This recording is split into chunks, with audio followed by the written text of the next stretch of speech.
السلام علیکم listeners, welcome کرتے ہیں آپ کو چینل میں جس کا نام ہے Urdu audio novel Royal studios 777۔ ہمارے چینل کو سبسکرائب کریں، بالکل فری ہے، اور اس سے آپ کو ہماری آنے والی ویڈیوز کی انفارمیشنز ملتی رہیں گی۔ شکریہ۔ آج جو ناول میں شروع کرنے جا رہی ہوں اس کا نام ہے ستم گر کی ستم گری، اور اس کی رائٹر ہے نگین حنیف۔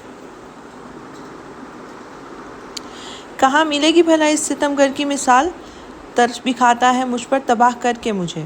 اس نے کس کی اجازت سے میں گھر میں قدم رکھا، وہ بھی میری غیر موجودگی میں۔ وہ اس کی صفتات پر تیار نہیں تھی۔ ایک جھٹکے سے اس کا ہاتھ اس کی کمر کے پیچھے گیا تھا اور دوسرے ہاتھ سے اس کا منہ دبوچے ہوئے تھا۔ میں خود نہیں گئی تھی، مجھے تائی امی نے بلایا تھا، انہیں مدد کی ضرورت تھی۔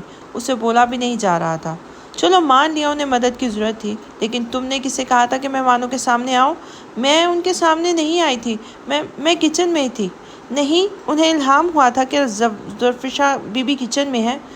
میں نہیں جانتی، مجھے درد ہو رہا ہے۔ وہ رو دینے کو تھی، مانا کہ وہ لوگ نہیں جانتے تھے، لیکن تم تو جانتی نہیں نا کہ تمہارا نکاح ہو چکا ہے۔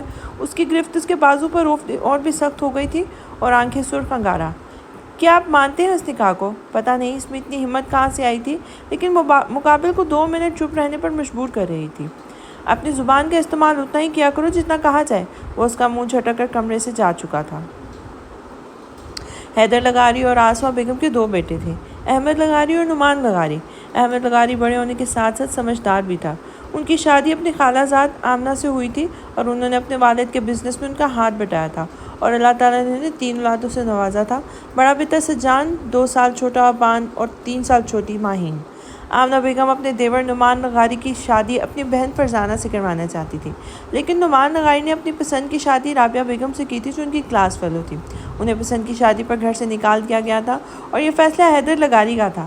4 سال کے بعد نعمان لغاری کو اپنی والدہ کی وفات کی خبر ملی تو وہ واپس لغاری ہاؤس آئے تھے۔ لغاری صاحب کو اپنے بیٹے کی ابتر حالت دیکھ کر ترس آیا اور اپنے فیصلے پر پچھتاوا بھی ہوا جو انہوں نے 4 سال پہلے کیا تھا، کیونکہ ان کی اس حالت میں ان 4 سالوں میں کسی بیمار مریض کی طرح ہو گئی تھی۔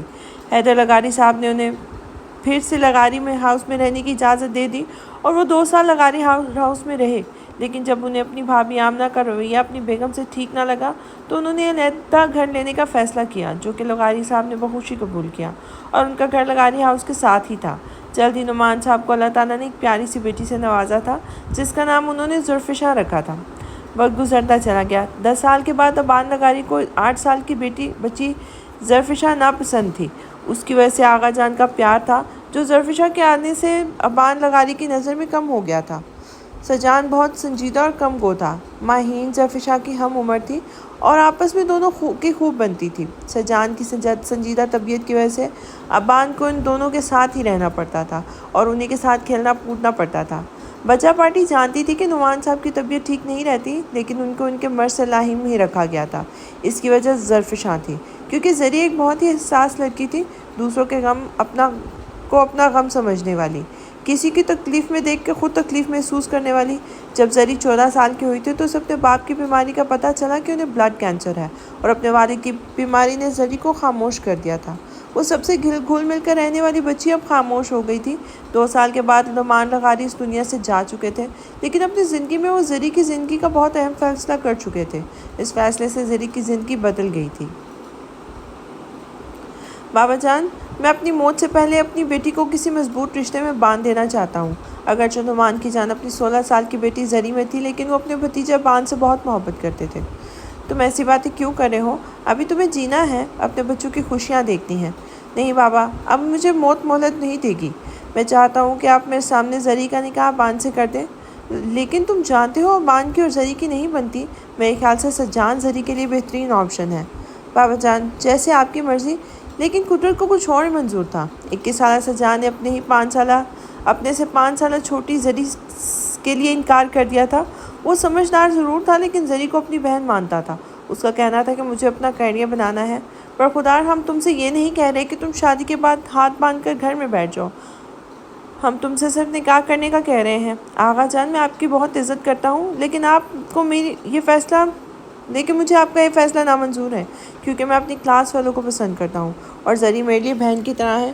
وہ اس کے فیصلے سے گھر کافی خاموش ہو گیا تھا، اور یہ بات 17 سالہ ابان کو شدت سے محسوس ہوئی تھی۔ کہ اس کے جان سے پیارے آغا جان خاموش رہنے لگے تھے اور ان کے چاچو جن سے وہ بہت محبت کرتا تھا وہ بستر سے جا لگے تھے۔ اسی وقت ڈائننگ ٹیبل پر حیدر لغاری کے ساتھ احمد لغاری کی پوری فیملی موجود تھی۔ آغا جان، میں زری سے شادی کرنا چاہتا ہوں، یہ آواز ابان کی تھی۔ اس فیصلے نے سب کو حیران کر دیا تھا۔ نہیں، میں ایسے نہیں ہونے دے سکتی۔ مجھے اپنے پہلے بیٹے کی زندگی کا فیصلہ کرنے کا کوئی حق نہیں دیا گیا، لیکن میں اب یہ برداشت نہیں کر سکتی۔ آمنہ بیگم اپنے کمرے میں موجود احمد لغاری سے مخاطب تھی۔ تمہیں کیا ہو گیا ہے آمنہ؟ تم نے دیکھا نہیں تمہارے اس ناسمجھ بیٹے کی وجہ سے بابا جان کتنے خوش ہیں؟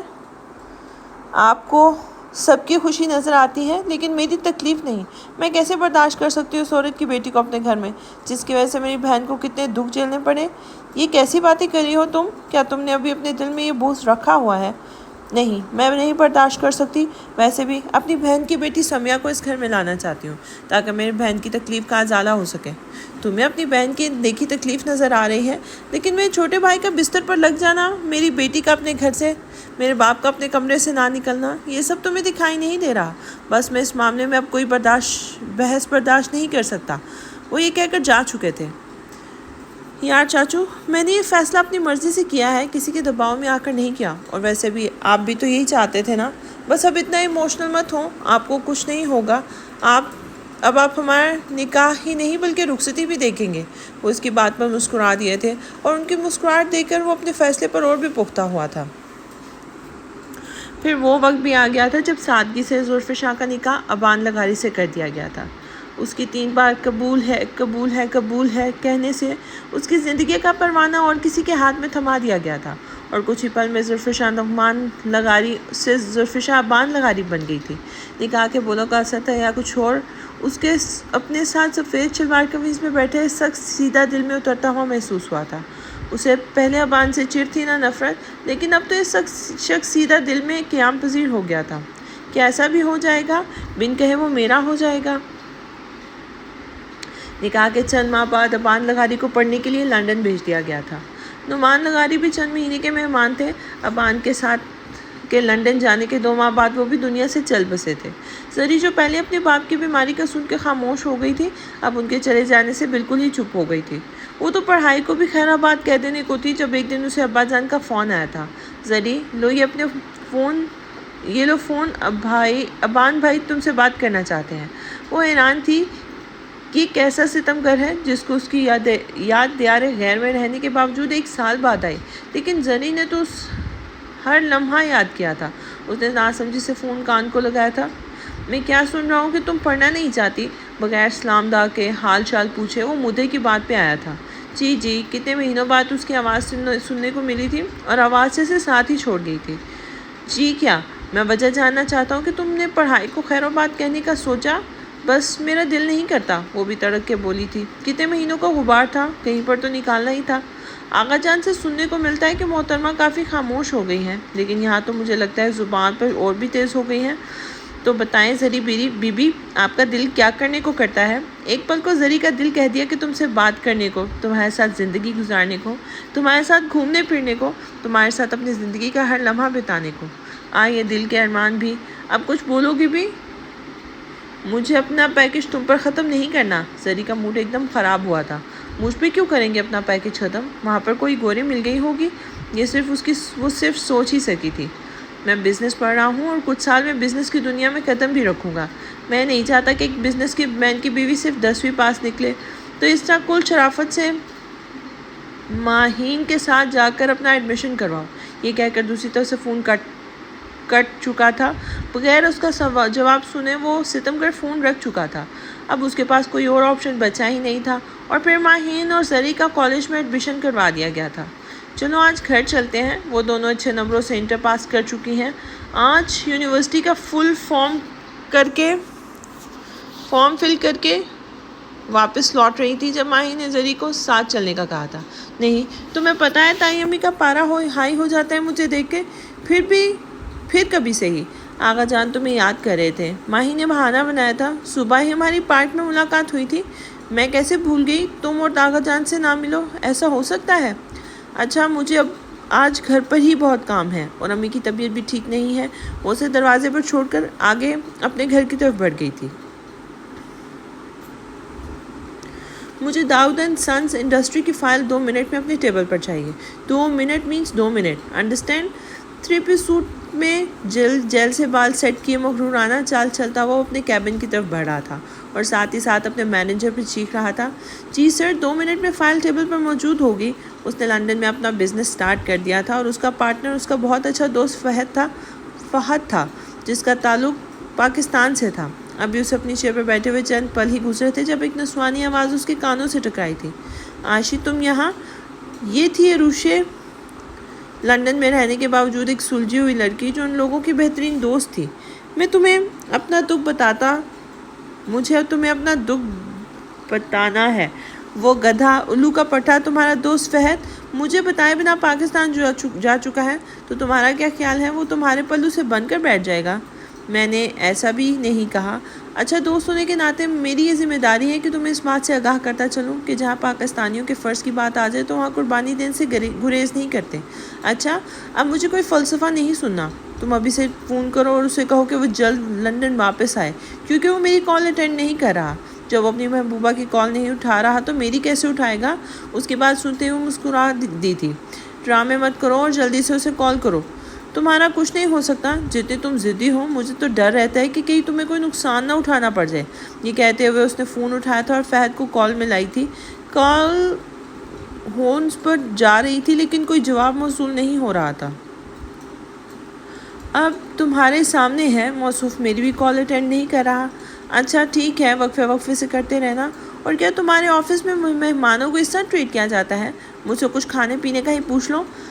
عاشی بی بی اپنے جملے کی درستگی کریں. مہمان تو تم جیسا نہیں ہوتا جو بن بلائے آ جائے. تم بھی سمجھو کہ مہمان بن بلائے آتے ہیں. نہیں, تم سمجھو کہ مہمان بن بلائے آتے ہیں اور جلدی سے کافی کا آرڈر دے دو. وہ جانتا تھا وہ بھوکی ایسے نہیں مانے گی, اس لیے فون اٹھایا تھا اور کافی کا آرڈر دینے لگا تھا. کیا ابان کی کال آئی تھی؟ تم نے اس سے پوچھا کہ کب آ رہا ہے؟ وہ دونوں پارک میں چہل قدمی کر رہے تھے جب آغا جان نے ہمیشہ کی طرح ایک ہی موضوع چھیڑا تھا. آغا جان, مجھے آپ کی سمجھ نہیں آتی. آپ بہتر جانتے ہیں اور مجھ سے روز ایک ہی سوال کرتے ہیں. جو شخص مجھ سے بات کرنا پسند نہیں کرتا وہ مجھے کال کر کے کیوں بتائے گا کہ وہ کب آ رہا ہے اور کب نہیں؟ آپ مجھے آج ہی بتا دیں کہ آپ کو اس سوال کے بدلے کیا جواب سننا پسند کرتے ہیں تاکہ میں وہی جواب دوں اور آپ کو روز ایک سوال نہ کرنا پڑے. میں چاہتا ہوں کہ تم مجھے آ کر خود بتاؤ کہ وہ کس دن آ رہا ہے, کیونکہ اس میں تمہارے چہرے پر مسکان دیکھنا چاہتا ہوں. آغا جان, آپ میری سمجھ سے باہر ہوتے جا رہے ہیں. بھلا اس کے آنے نہ آنے سے مجھے کیا فرق پڑے گا؟ وہ لاپرواہی سے بولی تھی. اچھا تو کیا میں نا علم ہوں اپنی پوتی کے جذبوں سے جو میرے پوتے کے لیے رکھتی ہے؟ ان کا ذکر مت کیا کریں, مجھے کچھ بھی اچھا نہیں لگتا. ان کی سرد مہری نظر انداز کرنا کچھ بھی. یہ کہتے ہوئے اس کا ہاتھ پکڑ کر پارک سے باہر چل دی تھی اور آغا جان بھی اس کا اداس چہرہ دیکھ کے اداس ہو گئے تھے. انہیں دکھ نے آ گھیرا تھا لیکن وہ کبھی مایوس نہیں ہوئے تھے اپنے کیے گئے فیصلے پر. کب آ رہے ہو برخودار؟ بس آغا جان, ارادہ تو بہت جلد آنے کا ہے لیکن ابھی یہاں سے سب وائنڈ اپ کرنے میں کافی ٹائم لگ جائے گا. تم 3 مہینوں سے بہت جلد کا کہہ رہے ہو. بس میرے مرنے سے پہلے آ جانا. ایسی باتیں مت کیا کریں. آپ جانتے ہیں کہ دیار غیر میں میری تکلیف بانٹنے والا کوئی نہیں ہے. تکلیف اسے نہیں کہتے میرے بچے. تم اپنے ماں باپ کو جو دے رہے ہو وہ تکلیف اسے کہتے ہیں.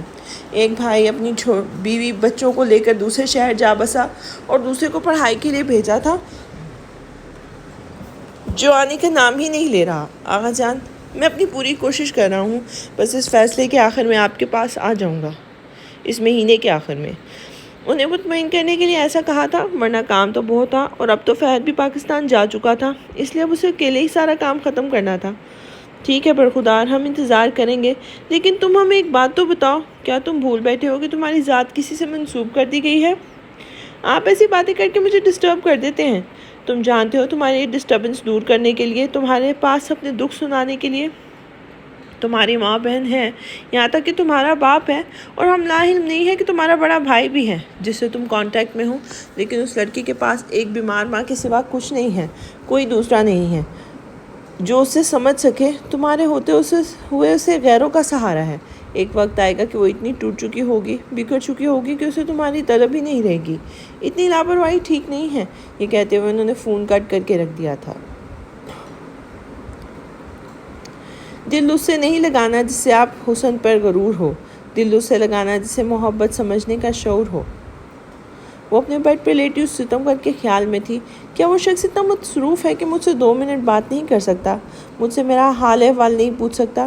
تبھی اس کے فون پر رنگ ہوئی تھی۔ اس نے بغیر دیکھے فون کان کو لگایا تھا۔ اس وقت اس کو اکثر ماہین کال کیا کرتی تھی اور اپنے بھائی کے نام سے چڑھاتی تھی، کیونکہ وہ جانتی تھی کہ ذریعہ اکیلے میں اداس ہو جایا کرتی ہے۔ میں اداس نہیں ہوں، تم ٹینشن مت لو، ویسے بھی میں ابھی انہی کے خیالوں میں تھی۔ وہ اس کو ہنسانے کے لیے بولی تھی، لیکن مقابل کی آواز پر اٹھ بیٹھی تھی۔ اس وقت تمہیں کون فون کرتا ہے اور کس سے تم اتنی بیہودہ گفتگو کر رہی ہو، یہ جانتے ہوئے کہ مجھے کوئی انٹرسٹ نہیں ہے؟ اس کو لگا وہ اگلا سانس لینا ہی بھول جائے گی۔ اس قدر ذہن میں لپٹے الفاظ جو سیدھے روح کو زخمی کر دیں۔ وہ جانتی تھی وہ شخص اس کو ناپسند کرتا ہے، لیکن اس قدر وہ سوچ بھی نہیں سکتی تھی۔ مانا اس نے آغا جان کے کہنے پہ کال کی تھی، لیکن مقابل کی بیہودہ گفتگو سن کر اسے طیش آ گیا تھا۔ ظرفشاں بیبی، ابھی وہ کچھ بولتا کہ دوسری طرف سے لائن کاٹ دی گئی تھی۔ بے کیف سے دن گزر رہے تھے۔ ماہین و زری یونیورسٹی جانا شروع ہو چکی تھی۔ انہیں اس یونیورسٹی جاتے ہوئے مہینہ ہونے کو آیا تھا۔ زری کی اس فون کال کے بعد ابان سے کبھی بات نہیں ہوئی تھی۔ السلام علیکم تائی جان۔ آج زری کافی دنوں بعد لغاری ہاؤس آئی تھی، کیونکہ 2 دن سے آغا جان پارک نہیں آ رہے تھے۔ وہ ان کی خیریت دریافت کرنے چلی آئی تھی۔ وعلیکم السلام محترمہ، سر شکر کہ تمہیں بھی اپنے آغا جان کا خیال آیا۔ ایسی بات نہیں ہے تائی جان، میں آنا چاہتی تھی، لیکن امی کی بھی طبیعت خراب تھی، جس کی وجہ سے میں آ نہیں سکی۔ لائیں مجھے دے، میں یہ کپڑے دھو دیتی ہوں۔ آمنہ بیگم کے مشین لگائے ہوئے تھی۔ ٹھیک ہے، تم کپڑے دھو، میں کھانا بناتی ہوں۔ ویسے بھی آج ماہی اپنی خالہ کی طرف گئی ہوئی ہے۔ تائی جان آپ ایسے کریں، آرام کریں، میں مشین لگانے کے بعد کھانا بھی بنا دوں گی۔ ٹھیک ہے، اپنے آغا جان کے لیے سوپ بھی بنا دو۔ یہ کہہ کر وہ اندر کی طرف بڑھ گئی تھی۔ وہ اکثر ان کے کام اسے دے دیا کرتی تھی۔ ابھی وہ مشین لگا کے فارغ ہوئی تھی کہ دروازہ کھٹکھٹکنے کی آواز آئی تھی۔ واو، تم اور گھر میں یقیناً آغا جان سے ہی ملنے آئی ہوگی، ہانیہ منہ بسوڑتے ہوئے بولی تھی۔ وہ دروازہ بند کرنے کی تجھے بھانی بول پڑی تھی۔ رکھو، یاسر اور سمیہ خالہ زاد بھی آئے ہیں، رکو۔ السلام علیکم۔ یاسر نے اندر داخل ہوتے ہوئے سلام کیا تھا، جبکہ سمیہ بغیر سلام کے اندر کی طرف بڑھ گئی تھی۔ زری نے سلام کا جواب دیا تھا اور کچن کی طرف بڑھ گئی تھی، کیونکہ اسے بھی آغا جان کے لیے سوپ بنانا تھا اور دوپہر کا کھانا بھی تیار کرنا تھا۔ زری، تم کچن میں کیوں آ گئی؟ اب میں بنا لوں گی، تم جاؤ سمیہ اور یاسر کو کمپنی دو۔ نہیں، تم ریفریشمنٹ تیار کرو، آغا جان کے لیے سوپ بنا کر انہیں دے کے آتی ہوں، پھر مل کر ان کے ساتھ بیٹھیں گے۔ اور یہ کہہ کر وہ اپنے کام میں مگن ہو گئی تھی، کیونکہ اسے اکیلے یاسر کے پاس بیٹھنا نامعقول لگا تھا۔ ماہی کے لیے تو چلو اس کا خالہ زاد بھائی تھا، لیکن زری کے لیے تو ایک نامحرم تھا، اور وہ یاسر بھائی کی نظروں کو بھی جانتی تھی، جن میں احترام کے ساتھ ساتھ ہمدردی کے جذبے پائے جاتے تھے، اور زری کو ہمدردی نام سے ایسے ہی چڑ تھی۔ وہ ایسے ہی ایک بھرپور تھکا دینے والا دن گزار کے اپنے گھر واپس آ گئی تھی۔ تو یہ اس کے ساتھ غلط کر رہا ہے، تو اسے بتا کیوں نہیں دیتا کہ تیرے ڈیڈ تجھے واپس آنے کی اجازت نہیں دے رہے؟ ابا نے غصے سے کہا تھا۔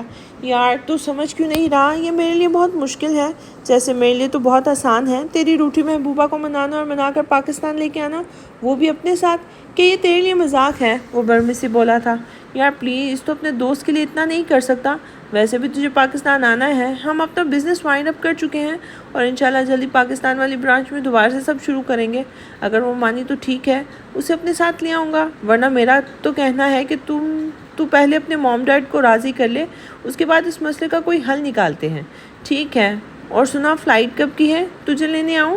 نہیں، اس کی ضرورت نہیں، میں خود آ جاؤں گا، میری فلائٹ نائٹ کی ہے، 2 دن بعد کی۔ ہائے، کیسی ہیں آپ؟ یہ اس کی کلاس کا لڑکا دانیال تھا، جو کہ یونیورسٹی کا ٹاپر تھا۔ بھائی، مجھے آپ کے نوٹس چاہیے تھے۔ زری نے بات کا آغاز کیا تھا، کیونکہ وہ ماہی کے منہ پھٹ انداز کو اچھی طرح جانتی تھی۔ ہاں کیوں نہیں، ضرور، وہ میرے دوست کے پاس ہے جو 2 دن بعد دینے کا کہہ کے گیا ہے، وہ جیسے ہی دیتا ہے میں آپ کو دے دوں گا۔ ٹھیک ہے، ویسے ایک بات پوچھنی تھی، میرے نوٹ سے صرف آپ ہی فائدہ اٹھاتے ہیں یا آپ کی دوست بھی اٹھاتی ہے؟ ویسے مجھے نہیں لگتا یہ کوئی فائدہ وائدہ لیتی ہوگی، وہ ہانیہ کی طرف دیکھ کے بولا تھا۔ اس کو اسے کیا میں پڑھوں یا نہ پڑھوں، آپ اپنے کام سے کام رکھیں۔ ویسے بھی زری، تمہیں اس سے نوٹس لینے کی کیا ضرورت پڑی ہے؟ 2 دن بعد بھائی آ رہے ہیں، انہوں نے بھی بزنس میں ہی پڑھا ہے، تو تم انہی سے پڑھ لینا۔ مقابل کو جواب تو دینا تھا۔ ہاں، ویسے زری تمہاری بہن کافی غصے میں رہتی ہے، اسے کچھ ٹھنڈا کھلا پلا کرو، وہ مسکراتے ہوئے بولا تھا، اور ماہی وہاں سے چلی گئی تھی۔ ٹھیک ہے بھائی، اللہ حافظ۔ ماہی رکو، مجھے ساتھ تو لیتی جاؤ۔ وہ تیز قدم اٹھاتی ماہی کے ساتھ ہو لی تھی۔ ویسے اتنا بڑا جھوٹ بولنے کی کیا تک تھی کہ تمہارے بھائی 2 دن بعد آ رہے ہیں؟ معصوم لوگوں کے دل کا کچھ تو خیال کیا کرو، وہ اس کو سانے کے لیے بولی تھی۔ میں جھوٹ نہیں کہہ رہی، کل بھائی کا فون آیا تھا، انہوں نے بتایا تھا کہ وہ 2 دن بعد آ رہے ہیں۔ ویسے میری معلومات میں اضافہ کرنے کے لیے شکریہ کہ آپ کافی کمزور دل کی پائی گئی ہیں اور ان کے آنے سے آپ کے دل کو جھٹکے لگ رہے ہیں۔ سوچو اب وہ آ جائیں گے تو تمہارا کیا ہوگا؟ اچھا بس اپنی فضول بکواس اپنے پاس رکھو، میں تو صرف تمہارا موڈ ٹھیک کرنے کے لیے کہہ رہی تھی۔ اس ستم گر کے آنے کی خبر نے اسے مشکل میں ڈال دیا تھا۔ ٹھیک ہے، پھر تم اپنا مائنڈ سیٹ کر لو، ہمیں انفارم کر دینا، کم از کم اس سے ایک بار بات تو کر لو۔ آشیو بہت مشکل میں ہے، پاکستانی ماں باپ کو سمجھانا بہت مشکل کام ہے۔ وہ جانے سے پہلے ایک بار اس سے مل کر اسے سمجھا کر جانا چاہتا تھا کہ وہ اپنی زندگی میں اتنی بڑی غلطی نہ کریں، آخر وہ اس کی بہترین دوست جو تھی۔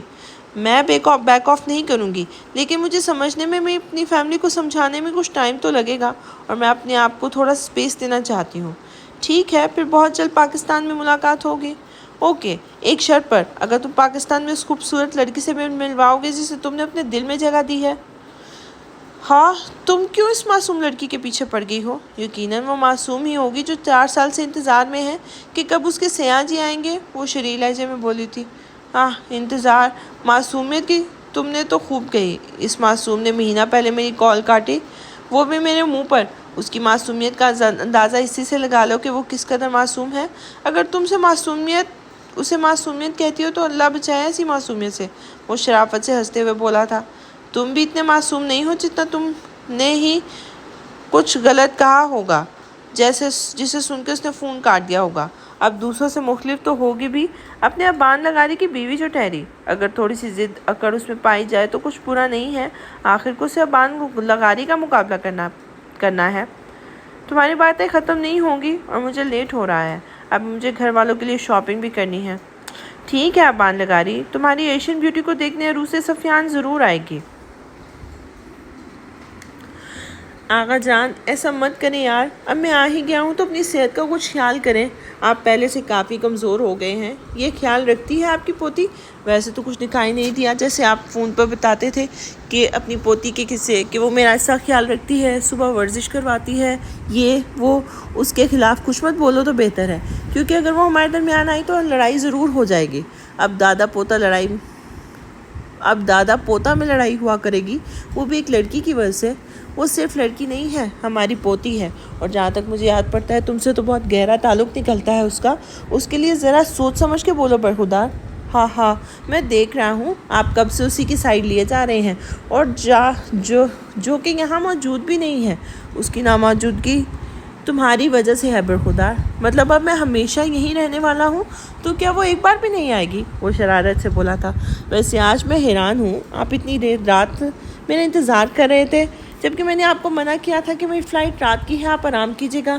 جو آرام تمہیں دیکھنے کے بعد مل رہا ہے وہ آرام کا کوئی جواب نہیں، انہی باتوں سے دل جیت لیتے ہیں، وہ ان کے گلے لگتے ہوئے بولا تھا۔ اب تم جاؤ اپنے کمرے میں، کچھ فریش ہو جاؤ، آرام کرو، اور پھر تمہیں صبح اپنے ماں باپ بہن بھائیوں سے بھی ملنا ہوگا جو کہ کافی ناراض ہیں تم سے۔ بھائی آپ بہت برے ہیں، آپ کو صرف 4 سال کے لیے بھیجا تھا اور 5 سال لگا کے آئے ہیں، ماہی نے منہ بسوڑتے ہوئے کہا تھا۔ اچھا ٹھیک ہے، اگلی بار جتنا ٹائم بتا کر جاؤں گا اتنے ہی ٹائم پر واپس آؤں گا۔ خوش فہمی ہے جناب کی، اب ہم آپ کو جانے نہیں دیں گے، جتنا پڑھنا تھا پڑھ لیا آپ نے۔ میں صحیح کہہ رہا ہوں نا آغا جان؟ ہاں ہماری بیٹی کہہ رہی ہوں نا آغا جان؟ ہاں ہماری بیٹی ٹھیک کہہ رہی ہے، اب اس نالائق کو دوبارہ کبھی نہیں بھیجیں گے۔ آغا جان ایسے کرتے ہیں، ان کا نکاح تو ہو ہی چکا ہے، کیوں نہ اب ان کی شادی کر دی جائے بھائی کی، ماہی نے چہکتے ہوئے کہا تھا۔ اپنے مشورے اپنے پاس رکھو، لڑکیاں اتنا فضول نہیں بولا کرتی۔ کچن میں جاؤ، گھر کو دیکھو، اسے مشورہ ٹھنڈا کر کے فریج میں رکھو، کھیر کو دیکھو اور اسے ٹھنڈا کر کے فریج میں رکھو۔ ماہی اپنے ماں کی کڑی باتیں سننے کے بعد وہاں سے چلی گئی تھی۔ بہو میری پوتی ٹھیک ہی تو کہہ رہی ہے، ویسے بھی تمہارے بیٹے کا نکاح ہو چکا ہے تو شادی کرنے میں کیا حرج ہے؟ آج نہیں تو کل یہ فرض انجام دینا ہی ہے، تو پھر کیسی دیری؟ آغا جان ابھی میں نے اس کے بارے میں سوچا نہیں ہے، پہلے میں ماہی کے فرض سے سبکدوش ہونا چاہتی ہوں۔ ماں باپ اتنا غصہ مت کیا کریں، جیسا آپ چاہتی ہیں ویسے ہی ہوگا۔ ویسے پہلے ماہی کے فرض سے سبق دوش ہوں گے، پھر آگے کے بارے میں سوچیں گے، وہ اٹھ کر اپنے ماں کے گلے لگتے ہوئے بولا تھا۔ آغا جان وہاں سے اٹھ گئے تھے۔ چلو میں تمہارے لیے بہت مزے کا ناشتہ تیار کیا ہے، وہ اپنے بیٹے کو پیار کرتے ہوئے بولی تھی۔ آپ چلیں میں آغا جان کو لے کے آتا ہوں۔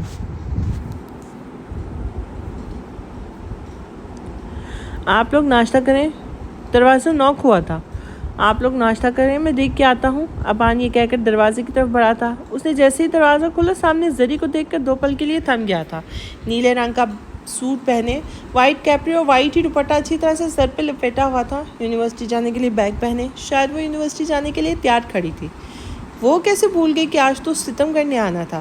وہ بلیک ٹی شرٹ پہنے، بلیک ہی ٹراؤزر پہنے اور کینچی چپل پہنے ہوئے تھا۔ اس عام سے ہولی میں بھی دل میں اتر جانے کی صلاحیت رکھتا تھا۔ وہ 5 سال بعد اسے دیکھ رہی تھی، جس میں حیرت انگیز تبدیلیاں رونما ہوئی تھی۔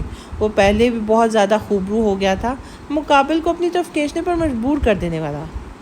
السلام علیکم، اس نے ہچکچاتے ہوئے سلام کیا تھا، لیکن مقابل دروازہ کھول کر سلام کا جواب دیے بغیر اندر کی طرف بڑھ گیا تھا۔ وہ بھی اس کے پیچھے ہی چل دی تھی۔ السلام علیکم، زری نے سب کو مشترکہ سلام کیا تھا۔ وعلیکم السلام، آج تو میری بیٹی آئی ہے، آغا جان نے پیار سے کہا تھا۔ زری آؤ، رک کیوں گئی؟ سوری یار، تمہیں بتانا بھول گیا، آج یونیورسٹی نہیں جاؤں گی۔ ماہی اور زری ہمیشہ اکٹھی یونیورسٹی جایا کرتی تھی۔ ماہی تیار ہو کر زری کو لے کر یونیورسٹی کے لیے نکلتی تھی، لیکن آج وہ نہیں آئی تھی، اس لیے اسے زری کو خود آنا پڑا تھا۔ آؤ بیٹا، ناشتہ کرو ہمارے ساتھ۔ نہیں آغا جان، میں ناشتہ کر کے آئی ہوں، اس نے ایک نظر بان پہ ڈالتے ہوئے کہا تھا، جو بے نیازی سے ناشتہ کرنے میں مصروف تھا۔ واپس مڑنے ہی لگی تھی کہ آغا جان کی آواز پر رک گئی تھی۔ زری بیٹا، اکیلی کیسے جاؤ گی؟ 2 منٹ رک جاؤ، ایان ابان ناشتہ کر لے، پھر وہ تمہیں چھوڑ دے گا۔ اس سے پہلے کہ زری کچھ بولتی، ابان بول پڑا۔ آغا جان، میرے پاس ٹائم نہیں ہے، مجھے فرد سے ملنے جانا ہے، وہ میرا انتظار کر رہا ہوگا۔ اتنے بھی کیا چلتی ہے برخودار، بچی کو چھوڑتے ہوئے چلے جانا۔ آغا جان اپنی بات کہہ کر چل دیے تھے۔ لو، آئے ہوئے 1 دن بھی نہیں ہوا اور بوجھ پہلے ہی ڈال دیا میرے بچے پر، آمنہ بیگم نے نحوست سے کہتی ہوئی کچن کی طرف بڑھ گئی تھی۔ زری کو اپنا وہاں کھڑا ہونا بے معنی لگا تھا۔ وہ بغیر کچھ کہے یا سنے باہر کی طرف قدم رکھ چکی تھی۔ ابھی وہ تھوڑی دور ہی گئی تھی کہ گاڑی کا ہارن سنائی دیا تھا، لیکن شاید ہارن وقت دینے والا پاگل ہو چکا تھا، جو مسلسل دیے ہی جا رہا تھا۔ اس نے پیچھے مڑ کر دیکھا تو وہ دشمن جان گاڑی سے اتر رہا تھا اور اسی کی طرف بڑھ رہا تھا۔ گاڑی میں بیٹھو، وہ یہ کہہ کر خود گاڑی سٹارٹ کر چکا تھا۔ سرفراز کچھ بھی نہیں بولی تھی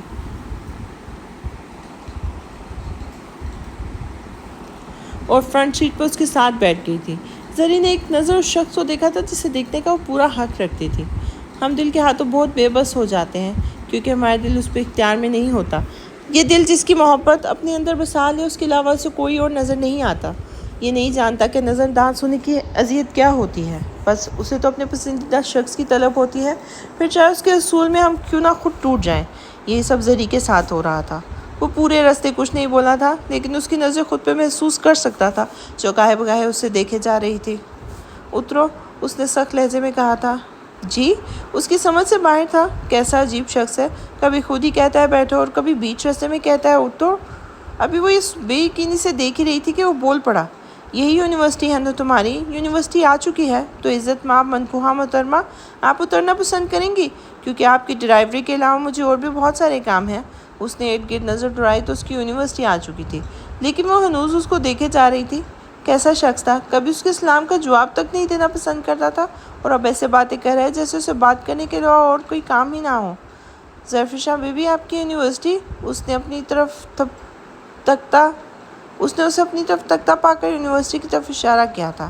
یونیورسٹی کو زری کو ایک دم اپنی بیوقوفی کا احساس ہوا تھا اور جلدی سے دروازہ کھول کر نیچے اتری تھی، اور وہ بغیر کچھ کہے زن سے گاڑی لے گیا تھا۔ زری اندر کی طرف بڑھ گئی تھی۔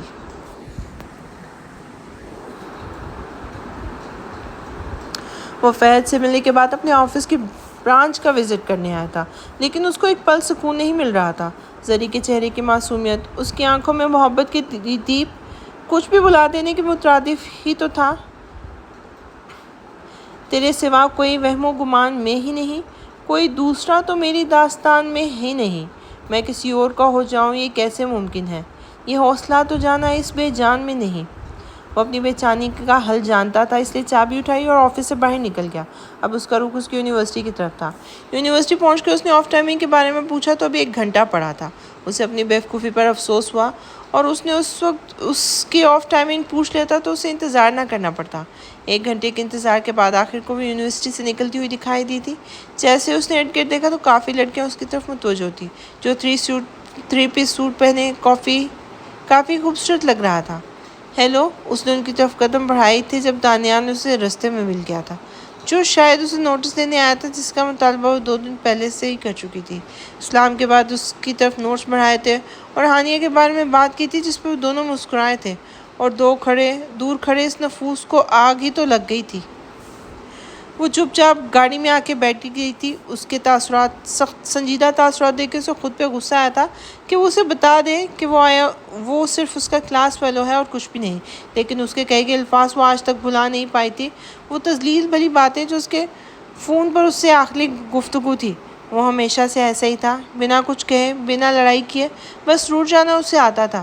اسے کبھی منانا سیکھا ہی نہیں تھا۔ اپنی غلطی پر اس کی سرزنش میں ہی تھی۔ اپنی غلطی ماننا یہ تو اس کی سرزنش میں بھی نہیں تھا۔ اب بھی وہ بنا کچھ پوچھے یا بغیر کچھ کہے سنجیدگی سے گاڑی چلا رہا تھا۔ گاڑی ایک جھٹکے سے رکی تھی، جیسے مقابل کو اپنی طاقت دکھانے کا ارادہ رکھتی ہو۔ اس کا سر ڈیش بورڈ سے ٹکراتے بچا تھا۔ اس نے بے یقینی سے سر اٹھا کے اسے دیکھا تھا۔ مقابل کچھ بولتا، وہ بول پڑی تھی، آپ اندر نہیں آئیں گے؟ اس نے بغور اسے دیکھا تھا۔ وہ لڑکی کس قدر معصوم تھی، لیکن ایک دم اس کے تاثرات بدلے تھے، کیونکہ اس لڑکی کی وجہ سے اس کے بھائی کو گھر چھوڑنا پڑا تھا۔ اسی لڑکی کی وجہ سے اس کی آزادی چھین لی گئی تھی، اور اسی لڑکی کی وجہ سے اس کی ماں سے اس کے دونوں بیٹے دور کر دیے گئے تھے۔ وہ بغیر کسی کو جواب دیے گاڑی کا دروازہ کھول کر اتر چکا تھا۔ زری نے بھی اس کی پیروی کی تھی۔ زری نے آگے بڑھ کے اس کے بیگ سے چابی نکال کر دروازہ کھولا تھا۔ چاچی اندر نہیں ہے کیا؟ اس کے اس طرح سے دروازہ کھولنے سے اسے چاچی کی فکر ہوئی تھی۔ امی اندر ہی ہیں، وہ تھوڑا بیمار رہتی ہیں، تو اس وجہ سے میں نے ایک چابی اپنے پاس رکھتی ہوں۔ دونوں اندر کی طرف بڑھ گئے تھے۔ السلام علیکم امی۔ وعلیکم السلام۔ رابعہ بیگم نے دروازے کی طرف دیکھا تھا تو وہاں زری اکیلی نہیں تھی، بلکہ ابان بھی تھا۔ رابعہ بیگم نے ان دونوں کو ساتھ دیکھ کر دل سے دعا کی تھی، ہمیشہ ساتھ رہنے کی۔ ابا نے انہیں بغور دیکھا تھا، وہ کافی کمزور اور ضعیف لگ رہی تھی۔ ان کی طرف بڑھا تھا اور رابعہ بیگم نے اسے اپنے سینے سے لگا لیا تھا۔ رابعہ بیگم کا کوئی بیٹا نہیں تھا، لیکن ابان ان کے لیے کسی کے لیے بیٹے سے کم بھی نہیں تھا۔ کیسا ہے میرا بیٹا؟ میں بالکل ٹھیک ہوں چچی، آپ پہلے سے کافی کمزور ہو چکی ہیں، اس نے دیکھتے ہوئے کہا تھا۔ وہ واقعی کافی کمزور ہو گئی تھی، یا پھر چاچو کے چلے جانے کے صدمے سے ایسی ہو گئی تھی۔ ارے یہ کمزوری کہاں ہے، اچھی خاصی تو ہوں، تمہیں اور زری کو تو لگتا ہی ہے کہ کمزور ہو چکی ہوں، وہ نروٹھے پن سے بولی تھی۔ زری ابھی تک یہی کھڑی ہو، ابان کے لیے کچھ کھانے کو لے کر آؤ، میرے بیٹا کتنے سالوں کے بعد آیا ہے، اور تم ابھی تک یہی ہو؟ جی، وہ کہہ کر کچن کی طرف بڑھ گئی تھی۔ بھائی میرے لیے لیپ ٹاپ لے کر آئے ہیں، رات کے 6 بج چکے تھے۔ زری اور بھائی اور ماہی ہال میں بیٹھی تھی۔ آمنہ بیگم اپنے روم میں جا چکی تھی، اور آغا جان کی بھی طبیعت کچھ ٹھیک نہیں تھی۔ وہ کافی دیر انہی کے پاس بیٹھی رہی تھی، انہیں دوائی دے کر وہ نیچے آ گئی تھی۔ پھر ماہی سہکتے ہوئے سے اپنا لیپ ٹاپ دکھانے لگی۔ وہ دیکھ رہی تھی جب امان اندر داخل ہوا تھا، اور کافی تھکا ہوا لگ رہا تھا۔ ٹھیک ہے ماہی، کل ملتے ہیں، یہ کہہ کر ان کے پاس سے گزرنے لگی تھی جب اس کا ہاتھ پکڑ چکا تھا۔ بیٹھ جاؤ، میں کمرے میں جا رہا ہوں۔ وہ جانتا تھا کہ وہ اس کی موجودگی سے ڈسٹریکٹ ہوتی ہے، لیکن اس قدر اسے کافی اچھا لگا تھا۔ بھائی آپ کھانے سے پہلے کچھ لیں گے، چائے یا کافی؟ وہ نہیں چاہتی تھی کہ ان دونوں کے درمیان کوئی تلخ بات ہو، اس لیے بول پڑی تھی۔ میں تم سے تمہاری دوست کا کچھ وقت لوں گا۔ کیوں نہیں، ضرور، اور جتنا چاہے لیں، لیکن انہیں گھر چھوڑ کر آئیے گا، کیونکہ آپ کی محترمہ کو اندھیرے سے ڈر لگتا ہے۔ وہ یہ کہہ کر سیڑھیوں کی طرف بڑھ گئی تھی۔ اس کا ہاتھ ابھی تک ابان کے ہاتھ میں تھا۔ کافی لے کر اوپر کمرے میں آؤ، وہ کہہ کر اوپر کی طرف بڑھ گیا تھا۔ زری کتنی دیر تک اپنا ہاتھ دیکھتی رہی تھی، جو کہ ابھی تھوڑی دیر پہلے اس ابان کے ہاتھ میں تھا۔ وہ جلدی اس کے سحر سے نکلی تھی اور کافی بنانے لگی تھی۔ اسے بنانے میں کوئی 5 منٹ لگے تھے۔ اس نے دروازہ نوک کیا تھا، اجازت ملنے پر وہ کمرے میں آئی تھی، اور اس نے اس کا کمرہ بھی کبھی صحیح سے نہیں دیکھا تھا۔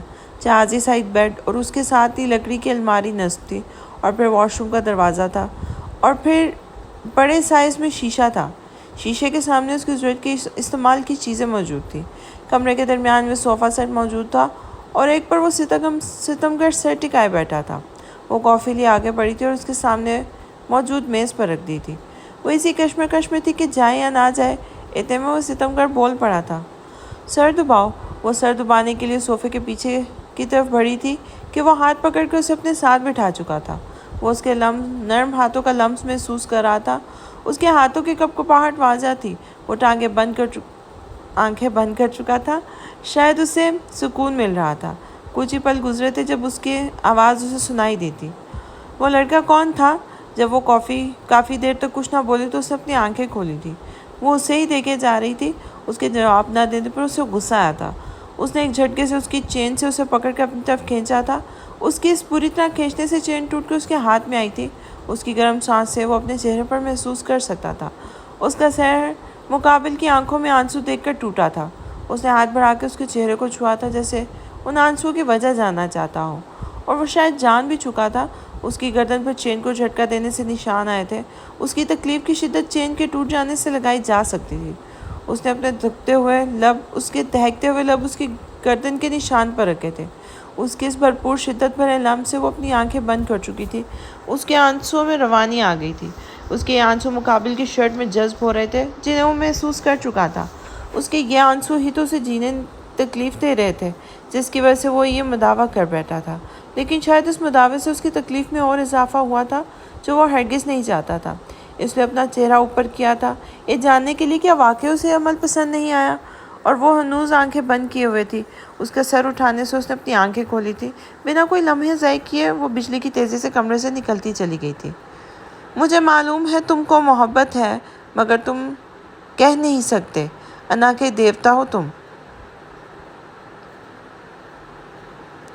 میرے درد میرے ہیں، میرے تھے، میرے رہیں گے۔ عام ستمگر ہیں، ستمگر تھے، ستمگر ہی رہیں گے۔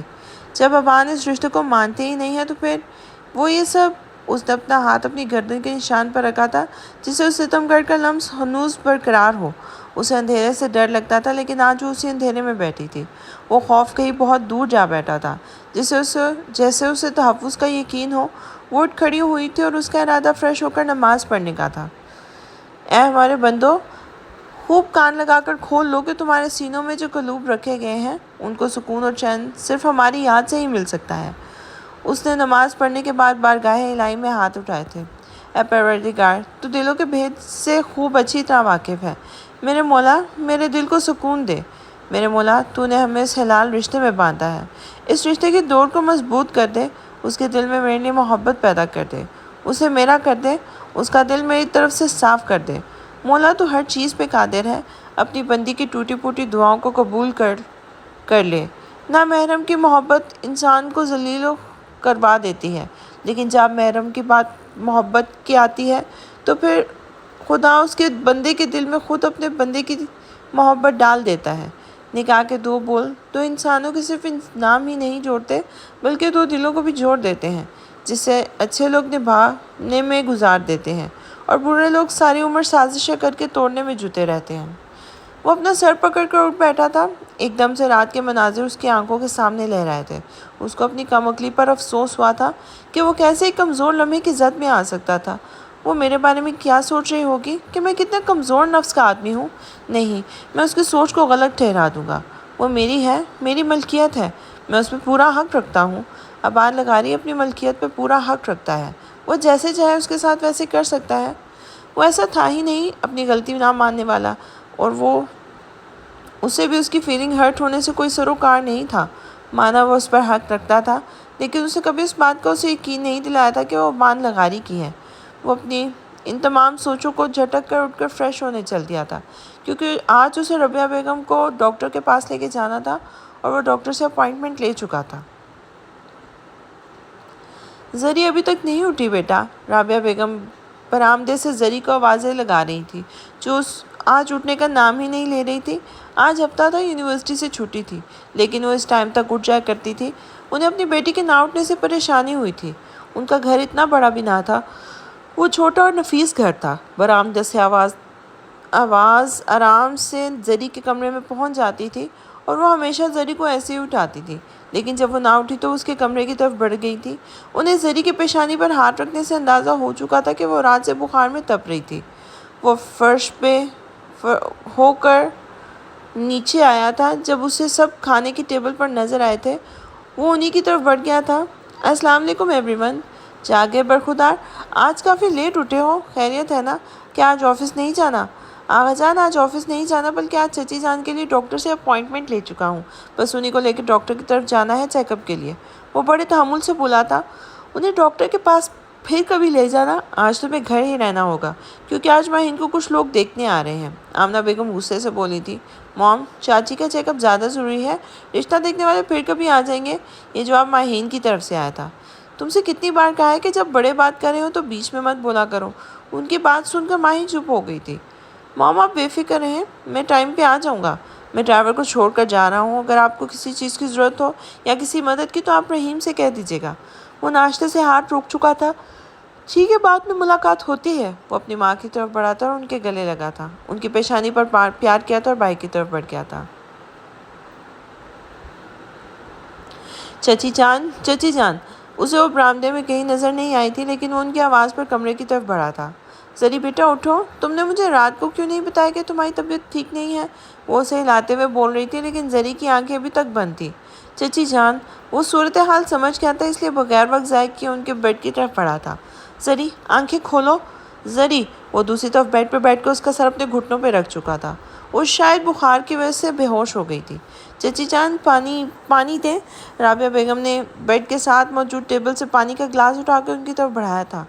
اپنے چہرے پر پڑتے پانی کی وجہ سے اس نے آنکھیں کھولی لی، لیکن جو چہرہ اس کے سامنے آیا تھا اسے جھٹلانے کے لیے اس نے اپنا چہرہ دوسری طرف کیا تھا۔ اس کے چہرے پر ہلکی سی مسکان آئی تھی۔ بھلا دعا اتنی جلدی بھی قبول ہوتی ہے؟ لیکن مقابل نے پھر سے اس کا نام پکار کر چہرہ اپنی طرف کیا تھا۔ وہ اس کی آواز پر اٹھ کر بیٹھ گئی تھی جب مقابل نے اسے کمر میں ہاتھ ڈال کر بیڈ کی بیک کے سہارے کے گرد سے بٹھایا تھا۔ وہ اپنے چکراتے سر کے ساتھ اس کے عمل کو دیکھ رہی تھی، جو اب اس پر کمفرٹر ڈال رہا تھا۔ چاچی، اس کے لیے کچھ کھانے کو لائے، اس کے بعد میڈیسن بھی دینی ہے۔ رابعہ بیگم کھانا لینے کے لیے جا چکی تھی۔ اس نے نظر اٹھا کر دیکھا تھا تو وہ اسے ہی دیکھ رہا تھا۔ اس کے ساتھ دیکھنے سے اپنی نظریں جھکا گئی تھی اور دوبارہ اٹھنے کو تھی جب اسے کھینچ کر اپنی طرف کر چکا تھا۔ اس کا چہرہ اس کے چہرے کے بالکل پاس تھا اور اس کے درمیان 1 انچ کا فاصلہ تھا۔ تم چاہتی ہو کہ میں پھر سے کوئی کارروائی کروں، جبکہ تم سے میری ایک چھوٹی سی گستاخی برداشت نہیں ہوتی؟ وہ رات والی بات کا حوالہ دیتے ہوئے کہہ رہا تھا اور اس کے ہونٹوں کو فوکس لیے ہوئے تھا۔ زری فوراً سے اپنی سابقہ پوزیشن میں بیٹھی، کیونکہ اب اسے مقابل پر بھروسہ نہیں تھا، اور اس کے ساتھ بیٹھنے سے وہ جی جان سے مسکرایا تھا۔ اس کی ہنسی زری کو سرشار کر گئی تھی۔ اگر ہم اس کی مسکراہٹ پر نہ مرتے تو غصے پر جان دیتے۔ ایسے تو میں بور ہو جاؤں گی۔ رابعہ بیگم ابان کے ساتھ ڈاکٹر کے پاس چیک اپ کے لیے گئی تھی تو وہ زری کی طبیعت خراب ہونے کی وجہ سے جانے سے انکار کر رہی تھی، لیکن پھر خود زری نے انہیں جانے کے لیے کہا تھا۔ امی، آپ کے سامنے میڈیسن بھی لے چکی ہوں، اب کیا مسئلہ ہے؟ تھوڑی دیر تک میں ٹھیک ہو جاؤں گی۔ ویسے بھی آپ نے آج چیک اپ کے لیے تو جانا ہی تھا، گھنٹہ 2 گھنٹے تک آپ واپس بھی آ جائیں گی۔ وہ بڑے تحمل سے انہیں سمجھا رہی تھی اور چیئر پر بیٹھی ابان غور سے اسی کو دیکھے جا رہا تھا جسے خود سے زیادہ اپنی ماں کی پرواہ تھی۔ وہ اس کی لو دیتی نگاہیں خود پر محسوس کر سکتی تھی۔ ٹھیک ہے، پھر تم بیڈ سے نہیں اترو گی اور کوئی ضرورت نہیں ہے کام کرنے کی، وہ ممتا سے بھرے لہجے میں کہہ رہی تھی۔ ٹھیک ہے، کچھ نہیں کروں گی، کسی کام کو ہاتھ نہیں لگاؤں گی، آپ بے فکر ہو کر جائیں۔ ٹھیک ہے، میں چادر لے آؤں، پھر چلتے ہیں، وہ ابان کی طرف دیکھ کر بولی تھی، جس نے انہیں دیکھتے ہاں میں سر ہلایا تھا۔ ان کے جانے کے بعد ابان اٹھ کر ان کے بیڈ کی طرف بڑھا تھا اور اس کے سر پر جا کے کھڑا ہو گیا تھا۔ وہ ایک نظر اسے دیکھ کر آنکھیں جھکا گئی تھی۔ وہ چند پل اسی طرح کھڑا اس کا جائزہ لیتا رہا۔ یہ لڑکی اپنی معصومیت، اپنے بھول پن کی وجہ سے اس کے دل کے قریب ہوتی جا رہی تھی۔ وہ جھکا تھا اور اس کی پیشانی پر محبت بھرا لمس چھوڑا تھا۔ اپنا خیال رکھنا، مائی انوسنٹ گرل۔ وہ اس کے کان کے قریب سرگوشی کرنے کے بعد باہر کی طرف بڑھ گیا تھا، اور وہ کتنی دیر اس کے پرفیوم کی خوشبو اپنے ارد گرد محسوس کرتی رہی تھی اور اپنی آنکھیں بند کیے بیڈ کے بیگ کے ساتھ ٹیک لگا گئی تھی، جیسے وہ کچھ پل اس کے ساتھ اسے اپنے پاس محسوس کرنا چاہتی ہو۔ ماہی، تم یہ کپڑے پہن کر مہمانوں کے سامنے آؤ گی؟ وہ گلابی رنگ کا کامدار سوٹ لیے ماہی کے کمرے میں داخل ہوتے ہوئے بولی تھی۔ امی، اتنی جلدی بھی کیا ہے، ابھی پڑھائی تو ختم کر لینے دیں۔ یہ تمہیں جلدی لگ رہا ہے؟ خاندان میں ایسی کوئی لڑکی نہیں ہے جس کی شادی نہ ہوئی ہو تمہارے سوا؟ شاید آپ بھول گئی ہیں کہ آپ کی پیاری بہن کی بیٹی سمیہ بھی رہتی ہے اور وہ مجھ سے 2 سال بڑی ہے، اس نے جتاتے ہوئے کہا تھا۔ تمہارے مسئلے سے فارغ ہونے کے بعد بات کرتی ہوں ابان سے، وہ سنجیدگی سے بولی تھی۔ کیا مطلب ابان بھائی سے کیوں بات کریں گی؟ خالہ سے بات کریں، اس نے ناسمجھی سے کہا تھا۔ تمہاری خالہ تو راضی ہے اور سمیہ بھی یہی چاہتی ہے، بس ابان ہی بچا ہے، اس سے ذرا آرام سے بات کھوجے گی، کیا وہ اپنی زندگی کے بارے میں بھی کچھ سوچے۔ وہ اپنی ہی کہی جا رہی تھی۔ امی، آپ یہ کیسی باتیں کر رہی ہیں؟ کیا آپ بھول گئی ہیں کہ ابان بھائی کا نکاح 5 سال پہلے ہو چکا ہے؟ پھر ان باتوں کا کیا مقصد؟ ایسے نکاح کو برقرار رکھ کے کیا کرنا ہے جس سے میرا بیٹا ہی خوش نہ ہو؟ وہ اپنی سنجیدہ طبیعت کی وجہ سے کچھ بولتا نہیں ہے تو کیا ہوا؟ میں ماں ہوں، مجھے اس کا غم صاف نظر آتا ہے۔ امی، آپ غلط سوچ رہی ہیں۔ کیا آپ سے ابان بھائی نے یہ سب کچھ کہا ہے؟ اس نے خود نکاح کے لیے حامی بھری تھی اور اپنی غلطی کیوں مانے گا؟ وہ شروع سے ہی ایسا ہے، اپنی غلطی تسلیم نہیں کرتا، لیکن ماں کا دل تو ہر چیز سے واقف ہوتا ہے۔ اب بس مجھ سے مت الجھو، مجھے اپنے بہت کام پڑے ہیں، میں اکیلی جان اتنے سارے کام کر کے تھک جاؤں گی۔ سوچ رہی ہوں زری کو بلا لوں، وہی مدد کروا دے گی۔ وہ یہ سب کہتے ہوئے باہر کی طرف بڑھ گئی تھی، اور ماہی کتنی دیر اپنی ماں کے کہے گئے الفاظ سوچتی رہی تھی، اور اب وہ اس نتیجے پہ پہنچ چکی تھی کہ اب اسے بھائی سے بات کر لینی چاہیے۔ وہ زری کے ساتھ کچھ غلط ہوتے نہیں دیکھ سکتی تھی۔ زری، اب سارے کچن کا کام تمہیں دیکھنا ہے، آمنہ بیگم زری کو کام بتا رہی تھی۔ وہ آمنہ بیگم کی ایک کال سے فوراً آ گئی تھی۔ آتی بھی کیوں نہ، اس کی کزن کم بہن کو دیکھنے کے لیے لوگ آ رہے تھے۔ وہ اپنا درد، اپنی خراب طبیعت کو بھلائے اس کی خوشی میں شامل ہونے کے لیے آ گئی تھی۔ ٹھیک ہے تائی امی، میں دیکھ لوں گی، آپ آرام کریں، میں ماہی کو دیکھ کے آتی ہوں، وہ چہکتے ہوئے بولی تھی۔ ہاں، اسے بھی دیکھ لو، اور اس نے کمی کو کہنا صحیح سے تیار ہو کر آئے۔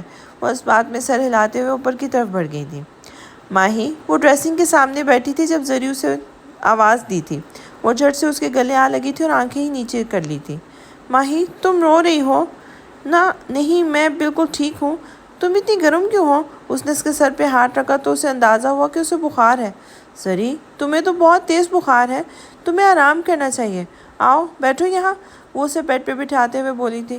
نہیں، میں بالکل ٹھیک ہوں اور میڈیسن بھی لے چکی ہوں، ابھی تھوڑی دیر میں بخار بھی کم ہو جائے گا۔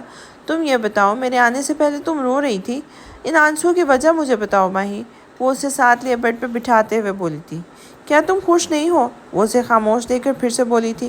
میں تمہیں اور بھائی کو لے کر پریشان ہوں اور اسی وجہ سے آنکھ سے آنسو بھی جھلک گئے۔ وہ صرف یہ سوچ ہی سکی تھی۔ میں نے شیشے کے سامنے پریکٹس کری تھی کہ رخصتی کے وقت کیسے رونا ہے۔ اس کی بات سن کر دونوں مسکرا دی تھی۔ زری، تم ذرا جا کر ماہی کو نیچے آنے کا کہہ دو، اور نجمہ، کام والی، تم ٹیبل لگاؤ جلدی سے، وہ کچن میں داخل ہوتے ہوئے بولی تھی۔ جی بیبی جی۔ نجمہ ٹیبل لگانے کے لیے باہر کی طرف چل دی تھی۔ آمنہ بیگم پلٹنے ہی لگی تھی لیکن پھر زری کی طرف مڑ گئی تھی۔ میں نہیں چاہتی کہ تم مہمانوں کے سامنے آؤ، اس لیے کچن سے باہر قدم مت رکھنا۔ وہ نہیں چاہتی تھی کہ مہمان اس کے بارے میں پوچھے اور انہیں بتانا پڑے کہ یہ میرے بیٹی کی منقوہ ہے، کیونکہ انہوں نے مہمانوں کو صرف اتنا بتا رکھا تھا کہ ان کے بڑے بیٹی کی شادی ہو چکی ہے، جو کہ دوسرے شہر میں رہتا ہے اور چھوٹا بھی کنوارا ہے۔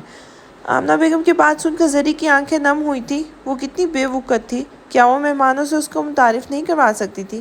ایسے موقعوں پر تو لوگ خوشی خوشی اپنی بہو کا تعارف کرواتے ہیں، لیکن ایک زری تھی جس کو اس کی ساس تو دور، اس کا شوہر بھی اپنے نام کے ساتھ جوڑنے سے انکاری تھا۔ وہ جی کہتے ہوئے چہرہ دوسری طرف موڑ گئی تھی۔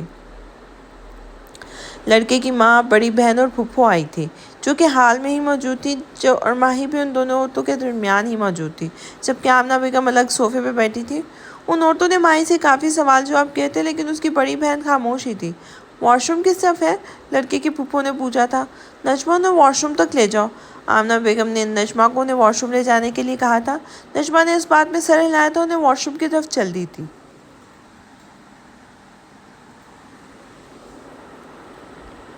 زری کام کرنے میں مصروف تھی۔ جب اسے اپنے پیچھے کسی کی موجودگی کا احساس ہوا تو اس نے مڑ کر دیکھا تھا۔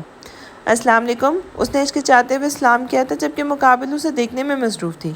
کیا نام ہے آپ کا؟ ماہین آپ کی کیا لگتی ہے؟ زری کو اس کے سوال عجیب لگے تھے، لیکن اسے جواب تو دینا تھا۔ وہ شاید لڑکی کی پھپھو تھی۔ زری جان گئی تھی کیونکہ نجمہ نے بتایا تھا کہ 3 عورتیں ہیں، ایک ماں، بہن اور پھپھو۔ جی، میرا نام زری ہے اور میں چچا زاد کزن ہوں ماہی کی۔ وہ زری کے سر پہ پیار دے کر باہر کی طرف چلی گئی تھی۔ موم، جب وہ گھر داخل ہوا تو اس نے سب سے پہلے آمنہ بیگم کو پکارا تھا، جو اس کے مطابق ہال میں مہمانوں کے ساتھ ہونی چاہیے تھی، لیکن ہال میں کوئی نہیں تھا، صرف نجمہ ہی تھی جو صفائی کر رہی تھی، اس لیے وہ انہیں آوازیں دیتا ہوا کمرے کی طرف بڑھا تھا۔ وہ شرمندہ تھا کہ وہ وقت پہ نہیں پہنچ سکا تھا، اور نجمہ جو ہال میں موجود میز صاف کر رہی تھی، اس سے صاف ظاہر ہوتا تھا کہ مہمان آ کر جا چکے تھے اور اب اسے صرف ماں کو منانا تھا۔ موم، آئی ایم سوری، میں مانتا ہوں میری غلطی ہے، میں ٹائم پر نہیں آ سکا، لیکن آپ دروازہ تو کھولیں۔ وہ آمنہ بیگم کے دروازے پہ کھڑا انہیں پکار رہا تھا۔ دروازہ کھلا تھا، لیکن وہ اپنی ماں کا اترا ہوا چہرہ دیکھ کر پریشان ہوا تھا۔ موم، کیا ہوا ہے؟ کیا ہوا ہے کچھ؟ وہ ان کی اب کچھ ہونے کو باقی رہا ہے؟ تمہاری تمام کسر اس منحوس لڑکی نے پوری کر دی، مہمانوں کے سامنے آ کر۔ اسے ایک پل نہیں لگا تھا اپنی ماں کا اشارہ سمجھتے ہوئے وہ کس کے متعلق بات کر رہی تھی۔ وہ لوگ ماہی کے لیے انکار کر چکے ہیں، لیکن وہ زری کو مانگ رہے ہیں اپنے بیٹے کے لیے۔ آمنہ بیگم نے ایک نظر بان کے تاثرات پر ڈالی تھی جن پہ کوئی تبدیلی رونما نہیں ہوئی تھی۔ وہ بنا کوئی جواب دیے باہر کی طرف بڑھ گیا تھا۔ زری، میں پوچھتی ہوں ایسا کیا ہوا جو تم مسلسل روئے جا رہی ہو؟ رابعہ ماہی کی طرف دیکھتے ہوئے بولی تھی، جو کہ رونے کے شغل میں مصروف تھی۔ اتنے میں دروازہ کھٹکنے کی آواز آئی تھی۔ رابعہ بیگم دروازہ کھولنے کے لیے باہر کی طرف چل دی تھی۔ زری کو چل پل پہلے کی باتیں سوچ کر رونا آیا تھا۔ وہ لوگ زری کے بارے میں آمنہ بیگم سے پوچھ رہے تھے۔ لڑکے کی ماں بولی تھی کہ ماشاءاللہ آپ کی دونوں بیٹیاں بہت پیاری ہیں، لیکن ہمیں آپ کی دیورانی کی بیٹی زیادہ پسند ہے۔ اگر آپ اجازت ہے ہم زری کے لیے ہاں کرنا چاہتی ہیں۔ زری یہ بات سن رہی تھی، اسے امید تھی کہ اب آمنہ بیگم نے بتا دے گی کہ زری میرے بیٹی کی منقوہ ہے، لیکن آمنہ بیگم کے الفاظ سے اسے جتنی تکلیف پہنچی تھی وہ لفظوں میں بیان کرنا ناممکن سی بات تھی۔ دراصل میری دیورانی کی بیٹی کی شادی ہو چکی ہے، لیکن وہ اپنے شوہر کے ساتھ نہیں رہتی اور بہت جلد اسے طلاق ہونے والی ہے۔ اگر آپ لوگ یہ جان کر بھی ان کے لیے ہاں کرنا چاہتے ہیں تو مجھے کوئی اعتراض نہیں، بلکہ یہ تو ہمارے لیے خوشی کی بات ہوگی۔ آمنہ بیگم کا اطمینان دیکھنے کے لائق تھا۔ وہ سوچنے کا ٹائم لے کر چلے گئے تھے، لیکن زلفشاں نعمان لغاری کے پاؤں تلے سے زمین کھینچ لی گئی ہو، اس کے لیے وہاں دو پل رکنا محال ہو گیا تھا۔ بغیر کسی کو بتائے وہ اپنے گھر چل دی تھی۔ بیٹا، سب خیریت ہے نا؟ رابعہ بیگم ابان کی طرف دیکھ کر پریشان سے بولی تھی۔ جی چچی جان، سب ٹھیک ہے۔ آپ میرے لیے ایک کپ چائے بنا دیں گی جب تک میں زری سے آپ کے چیک اپ کی ڈیٹیلز ڈسکس کر لوں؟ وہ بنا کوئی جواب سنے زری کے کمرے کی طرف بڑھ گیا تھا اور رابعہ بیگم پریشان سے کچن کی طرف چل دی تھی۔ وہ ابھی منہ دھو کر نکلی تھی۔ وہ نہیں چاہتی تھی کہ رابعہ بیگم اور پریشان ہو جائے، لیکن ابان کو اپنے کمرے میں دیکھ کے اسے اپنا سانس رکتا ہوا محسوس ہوا تھا۔ وہ اسی کی طرف بڑھ رہا تھا جو الماری کے پاس کھڑی تھی، اور ایک جھٹکے سے الماری کے ساتھ اسے لگا چکا تھا۔ تم نے کس اجازت سے میرے گھر میں قدم رکھا؟ کس کی اجازت سے؟ وہ بھی میری غیر موجودگی میں؟ وہ اس افتاد کے لیے تیار نہ تھی۔ ایک جھٹکے سے اس کا ہاتھ اس کی کمر کے پیچھے گیا تھا اور دوسرا ہاتھ سے اس کا منہ دبوچے ہوئے تھا۔ میں خود نہیں گئی تھی، مجھے تائی جان نے بلایا تھا، انہیں مدد کی ضرورت تھی۔ اسے بولا ہی نہیں جا رہا تھا۔ چلو مان لیا انہیں مدد کی ضرورت تھی، لیکن تم سے کس نے کہا تھا کہ مہمانوں کے سامنے آؤ؟ میں ان کے سامنے نہیں آئی تھی، میں کچن میں تھی۔ انہیں الہام ہوا تھا کہ زلفشاں بی بی کچن میں ہے۔ میں نہیں جانتی، مجھے درد ہو رہا ہے۔ وہ رو دینے کو تھی۔ مانا کہ وہ لوگ نہیں جانتے تھے، لیکن تم تو جانتی تھی نا کہ تمہارا نکاح ہو چکا ہے۔ اس کی گرفت اس کے بازو پر اور بھی سخت ہو گئی تھی اور آنکھیں سرد انگارہ۔ آپ مانتے ہیں اس نکاح کو؟ پتہ نہیں اس میں اتنی ہمت کہاں سے آ گئی تھی، لیکن مقابل کو 2 منٹ میں چپ کر رہنے پر مجبور کر گئی تھی۔ اپنی زبان کا استعمال اتنا ہی کیا کرو جتنا کہا جائے۔ وہ اس کا منہ جھٹک کر کمرے سے باہر جا چکا تھا۔ وہ کس قدر صفاقے سے سارا قصور اس کا ٹھہرا کر چلا گیا تھا۔ اس کے جانے کے بعد وہ الماری سے لگی نیچے بیٹھتی چلی گئی تھی۔ رابعہ بیگم کمرے میں داخل ہوئی تھی۔ ان کے ہاتھ میں ایک چائے کا کپ تھا جو کہ زری کی حالت دیکھ کر چھوٹ چکا تھا۔ زری، زری، وہ اسے پکارتی ہوئی اس کی طرف بڑھی تھی، لیکن شاید وہ اپنے ہوش کھو بیٹھی تھی۔ زری، آنکھیں کھولو بیٹا، ایسے مت کرو میری جان، آنکھیں کھولو، تمہاری ماں بیمار ہے، تمہیں اس حالت میں دیکھ نہیں سکتی۔ وہ بنا مقصد سڑکوں پر گاڑی دھڑاتا رہا۔ وہ اپنے اس طرح بے چین ہونے کی وجہ خوب اچھے سے جان گیا تھا کہ کیسے اسے آج یہ بات برداشت نہیں ہوئی کہ کوئی اور زری کو اپنے بیٹے کے لیے پسند کر سکتا ہے، لیکن جبکہ زری صرف اس کی تھی۔ اس کی برداشت سے باہر تھا یہ سب سننا اس کے لیے۔ وہ اپنا غصہ زری پر نکال آیا تھا، مگر وہ یہ نہیں جانتا تھا کہ اس عمل سے زری کے دل کو بہت دور چلا جائے گا۔ اسے مہمانوں کے سامنے نہیں آنا چاہیے تھا۔ وہ جانتی ہے وہ صرف میری ہے، صرف ابان لغاری کی۔ وہ کیسے کسی اور کے سامنے آ سکتی ہے؟ چلو مان لیا وہ نہیں گئی تھی ان کے سامنے، لیکن وہ یہ کہہ تو سکتی تھی نا کہ اس کا نکاح ہو چکا ہے اور بہت جلد رخصتی بھی ہونے والی ہے۔ اس کم عقل لڑکی کو کون سمجھائے گا؟ وہ شاید یہ سب کچھ کہہ کر خود پچھتاوے سے بچ رہا تھا۔ کافی دن کے بعد اس کی نظر اپنے موبائل پر پڑی تھی، جہاں پر رابعہ بیگم کی کافی وقت کے بعد رابعہ بیگم کی کافی کال آ چکی تھی اور 3 کالز ماہی کی بھی تھی۔ وہ پھر سے انہیں کال بیک کرنے لگا تھا۔ مجھے زری کے پاس لے چلو، میں جانتا ہوں اس کی کنڈیشن سیریس ہے۔ آغا جان، آپ سمجھنے کی کوشش کریں، آپ نہیں جا سکتے ابھی، آپ کی طبیعت بہت خراب ہے۔ آغا جان، پہلے آپ سوپ ختم کریں، پھر میں ابان بھائی کو کال کرتی ہوں، وہ ہمیں لینے آئیں گے، پھر ہم چلیں گے۔ احمد لغاری کو جیسے ہی رابعہ بیگم کی کال موصول ہوئی تھی، وہ تو ہاسپٹل کے لیے چل دیے تھے اور ان کے ساتھ ہی آمنہ بیگم بھی ہو لی تھی۔ آغا جان کی طبیعت خرابی کی وجہ سے ماہی گھر پر ہی تھی۔ ابان کو ماہین کی کال سے پتہ چل ہی گیا تھا کہ زری ہاسپٹل میں ہے۔ یہ وہی جانتا تھا کہ اس نے کس طرح اسے ہاسپٹل کا رستہ طے کیا تھا۔ اس کا بس نہیں چل رہا تھا کہ اپنے آپ کو ہی کچھ کر لے۔ جب وہ ہاسپٹل پہنچا تو آمنہ بیگم اور احمد لغاری وہاں پہلے سے ہی رابعہ بیگم کے پاس موجود تھے۔ وہ انہی کے پاس گیا تھا جو پہلے سے ہی پریشان حال بیٹھے تھے۔ رابعہ بیگم بینچ پر بیٹھے مسلسل روئے جا رہی تھیں جب ایان ان کے پاس آیا تھا اور انہی کے پاس بینچ پر بیٹھ گیا تھا۔ ابھی وہ کچھ تسلی دیتا کہ اتنے میں ڈاکٹر باہر آیا تھا۔ پیشنٹ کے فادر یا ہسبینڈ میں سے کوئی موجود ہے یہاں؟ ڈاکٹر نے پیشہ ورانہ انداز میں پوچھا تھا۔ جی، میں پیشنٹ کا ہسبینڈ ہوں، آپ میرے آفس میں آئیں، مجھے کچھ ڈسکس کرنا ہے پیشنٹ کے متعلق۔ ڈاکٹر یہ کہہ کر آگے کی طرف چل دیے تھے۔ دل کی تاکید ہے ہر حال میں ہو پاس وفا، کیا ستم ہے کہ ستم گر کو ستم گر نہ کہوں۔ بیٹھیے، ڈاکٹر نے ابان کو بیٹھنے کے لیے کہا تھا۔ ابان کے دل میں مختلف قسم کے خدشات پل رہے تھے۔ اس کے لب پہ ایک ہی دعا تھی کہ وہ ٹھیک ہو، مولا اسے کچھ ہو نہ جائے۔ دراصل آپ کی وائف کو نروس اٹیک ہوا ہے، انہوں نے کسی بات کا گہرا صدمہ لیا ہے۔ اگر وہ اسی طرح پریشان رہی تو خدا نخواستہ ان کا نروس بریک ڈاؤن بھی ہو سکتا ہے۔ آپ کو انہیں ہر پریشانی سے دور رکھنا ہوگا اور جتنا ہو سکے انہیں خوش رکھیں۔ انہیں ہوش کب آئے گا؟ ہم نے انہیں نیند کا انجیکشن دیا ہے تاکہ ان کا دماغ پرسکون ہو جائے۔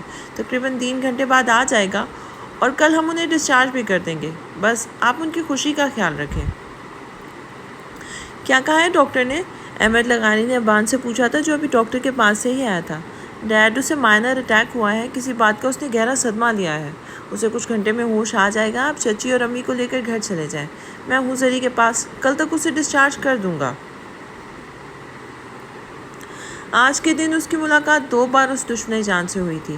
پہلی بار اسے جب دیکھا تو وہ بے ہوشی کے عالم میں تھی اور دوسری ملاقات میں اس کی طبیعت بہتر ہونے کے بجائے اور بھی بگڑ گئی تھی۔ اس کے رونے کی وجہ سے سوجی آنکھیں اسے دیکھنے سے لگتا تھا جیسے بہت کچھ کہنا چاہتی ہو، اپنے اندر بہت راز رکھتی ہوں۔ وہ اب اس کے سامنے بیٹھی تھی۔ یہ دن کی تیسری ملاقات تھی اور اس ملاقات میں اسے صدیوں کی بیمار لگ رہی تھی۔ وہ لڑکی جو بستر سے لگی تھی اسے عزیز تر ہوتی جا رہی تھی اور جب وہ اس کی حالت دیکھ رہا تھا تو اسے اپنے دل کے اور بھی زیادہ قریب لگی تھی۔ وہ کبھی اسے کچھ کہہ نہیں سکا، وہ اس کے لیے کیا ہے۔ وہ اس کے بیڈ کے پاس چیئر پر بیٹھا تھا، کہیں بہت دور نکل گیا اس کی اور اپنے ماضی میں۔ ماضی؟